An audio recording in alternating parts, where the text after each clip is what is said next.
जय श्री सद्गुरुदेवाय नमः। जय श्री गणपति देवाय नमः। ओम नमः शिवाय। रुद्र संहिता सती खंड 38वां अध्याय। सूत जी बोले, ब्रह्मा जी द्वारा दक्षनाश का प्रसंग सुनकर नारद जी ने उनसे पूछा, हे तात, विष्णु जी शिव जी की उपेक्षा करके यज्ञ में क्यों गए, जिसके कारण उन्हें अत्यंत दुख उठाना पड़ा। नारद जी के संदेह को दूर करने के लिए ब्रह्मा जी उसे शिव चरित्र सुनाने लगे। हे मुनिवर, पहले कभी दिग्ची के श्राप से विष्णु का ज्ञान नष्ट हो गया था, जिसके कारण वह दक्ष के यज्ञ में गए। दिग्ची के श्राप का कारण बतलाते हुए ब्रह्मा जी पुनः कहने लगे, श्रुव नामक एक ब्रह्मा पुत्र राजा था। इसकी दिग्ची ऋषि से बहुत मित्रता थी।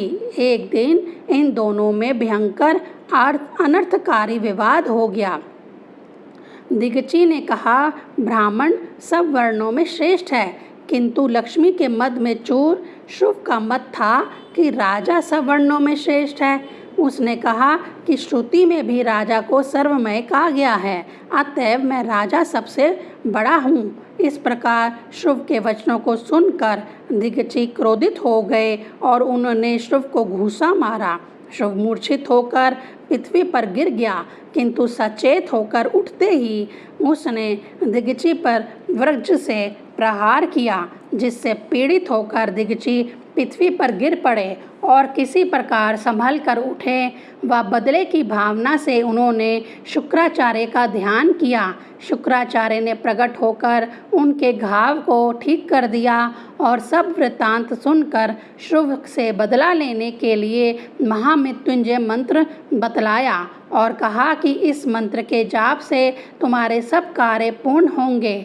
इस प्रकार मंत्र बताकर शंकर जी का सिमरण करते हुए शुक्राचार्य अपने स्थान को चले गए तथा दिग्ची ऋषि भी शुक्राचार्य के कहे अनुसार शंकर जी का ध्यान करते हुए तप करने के लिए वन को चले गए। वहां जाकर शिव जी को प्रसन्न करने के लिए उन्होंने महामृत्युंजय का विधि पूर्वक जप किया व कठिन तप करने लगे। उनके तप से प्रसन्न होकर भगवान शंकर प्रकट हुए और दिग्ची से वर मांगने को कहने लगे।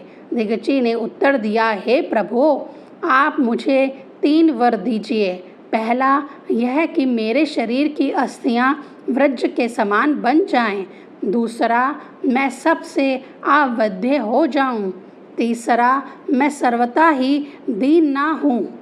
शिवजी ने तथास्तु कहकर उसे 3 वर प्रदान किए और अंतर्ध्यान हो गए। प्रसन्न होकर दिग्ची राजा शुभ के पास गए और उनके सर पर अपने पैरों से प्रहार किया। विष्णु भक्त शुभ ने गर्व से मुनि दिग्ची के वक्षस्थल पर वज्र से प्रहार किया, किंतु शिव जी के वरदान से दिग्ची को कोई हानि ना हुई। यह देखकर ब्रह्मा पुत्र शुभ आश्चर्यचकित हो गया। मुनि ने उसे पराजित कर दिया। पराजित शुभ वन में जाकर तप करने लगा तथा जगत पालक विष्णु की पूजा करने लगा। उसकी भक्ति से प्रसन्न होकर गरुड़ पर सवार होकर विष्णु ने उसे दर्शन दिया। शिव ने उन्हें अपनी पराजय व महामृत्युंजय के प्रभाव को कहा। विष्णु ने कहा, परम तत्व योगेश्वर के भक्त के लिए भय का कोई कारण नहीं है। मैं व अन्य सब देवता उनके अधीन हैं। उनकी उपेक्षा से महान दुख की प्राप्ति होती है। शिव भक्त इसी मुनि के श्राप से दक्ष के यज्ञ में मेरा विनाश व पुनरुत्थान होगा। हे राजन, मैं शिवजी को दुख नहीं पहुंचा सकता। हाँ, कुछ यत्न दिग्ची पर विजय प्राप्त करने के लिए अवश्य करूँगा।